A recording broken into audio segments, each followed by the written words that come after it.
En la central digital de ESPN-Béisbol no podíamos dejar pasar el hecho histórico esta semana de la reapertura de la embajada norteamericana en La Habana tras casi 55 años. ¿Cómo afecta esto al béisbol? Y para eso tenemos como invitado a Damián Delgado Aberhoff y a Daniel de Malas de nuestro equipo editorial y multimedia de ESPNdeportes.com para conversar un poco sobre este tema. Yo quisiera conocer, obviamente, ustedes cubanos, conocedores del béisbol, hartos conocedores de la materia, sus opiniones al respecto del restablecimiento de relaciones y cómo impactan esto al béisbol.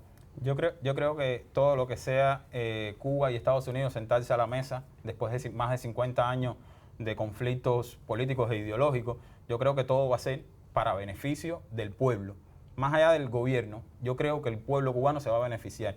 Y dentro del pueblo cubano se va a beneficiar el béisbol, que es la principal pasión de los cubanos, porque le va a dar la oportunidad a muchos de esos peloteros que sueñan con jugar, con competir con los mejores peloteros, o sea, de su profesión, competir contra los mejores en tu profesión, que eso es una meta que tiene todo ser humano, y la posibilidad también de económicamente ayudar a su familia. Recuerda, no se puede obviar que Cuba es un país del tercer mundo. Correcto, pero bajándolo cuando lo bajamos a la realidad, vemos que la situación entre la estructura del béisbol de las grandes ligas y la estructura de cómo el béisbol de las grandes ligas tiene relaciones con cualquier otro país en el resto del mundo, que son distintos, un poco distintos, que si en México, en Venezuela, en Japón es un poco distinto, pero Cuba es el extremo de todo. O sea, Cuba va en contra de cómo funcionan las grandes ligas en un libre mercado, en una economía abierta capitalista. ¿Cómo sentarse y cómo se llegará a un acuerdo? ¿Cómo lo ves tú? Hay dos cosas grandes que me parecen que son las de mayor peso. Primero, que la Federación Cubana de Béisbol sería la representante de todos los atletas.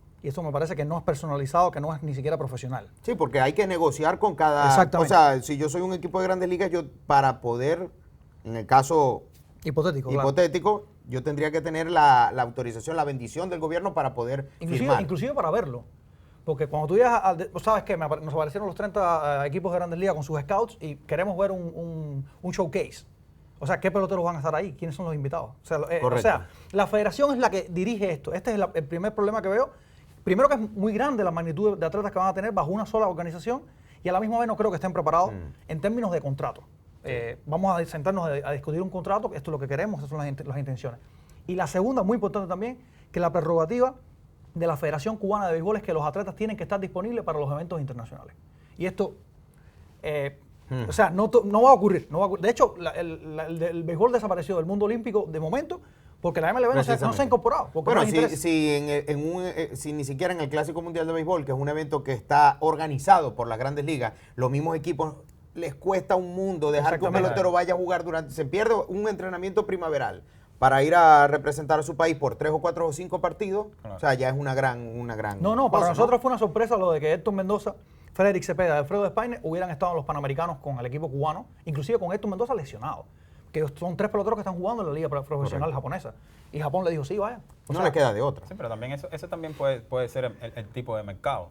No es lo mismo Cuba poniéndole condiciones a Japón, que Cuba poniéndole condiciones a la liga más poderosa del mundo. Pero no creo que llegado el momento de que se empiecen a mover las cosas, no creo que Cuba imponga tantas condiciones a MLB. Quizás para el Clásico Mundial pueda ser que se haga esa excepción y quizás sí el béisbol logra regresar a los Juegos Olímpicos, pero en otro tipo de eventos no creo que Cuba esté en condiciones de imponer. Ahora, Damián, te pregunto, si en el hipotético caso de que obviamente sabemos que estos son pasos lentos, pero dados esos pasos, no sabemos porque es incierto decirlo, no hay embargo.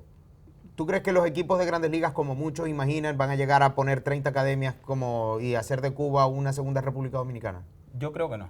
Yo creo que eso es imposible porque Cuba no va a dejar que nadie del exterior llegue e imponga condiciones en el territorio nacional. Yo creo que Cuba podrá poner sus condiciones, ahí sí va a poder poner sus condiciones y decir, ustedes van a tener, como se hizo en los años 90, con la entrada de la inversión extranjera. O sea, nosotros tenemos el 60% del poder aquí, ustedes van a tener el 40%. Bueno, Higinio Vélez, nos tocó entrevistar a Higinio Vélez durante la Serie del Caribe y él fue tajante al decir, si algún momento los equipos de grandes ligas quieren venir a Cuba a hacer inversiones o a montar algún tipo de academia, eso tendría que estar totalmente bajo nuestro control. Sí, pero eso sí va a pasar, fíjate.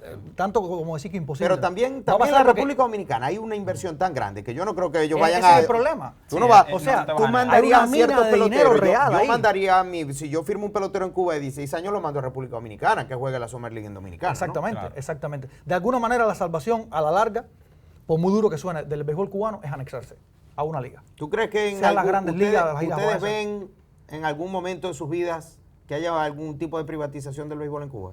Ese está muy... de ese todo sí lo que lo- hemos hablado, la que más, al final del camino. Yo sí lo veo. Yo sí lo veo y lo veo después del 2018, cuando ya no haya un apellido Castro en el poder. Después que no haya un apellido Castro en el poder, es muy posible que todo se normalice en el sentido de que sí haya privatización del béisbol. Uno va a la historia y después que esos grandes líderes dejaron de estar en la palestra política, todas las cosas volvieron a la normalidad. Yo creo que después de 2018 sí es posible que suceda, que se privaticen los equipos, que regresen aquellos Almendares, Habana, Cienfuegos, Marianao. Santa Clara. Yo creo que sí es posible y no a un largo plazo. Recuerda que los dirigentes cubanos ya no tienen una edad que puedan durar 10, 15, 20 años. O sea, Bueno, yo lo veo a estamos mediano viendo eso corto- de 60, ¿viste? corto plazo.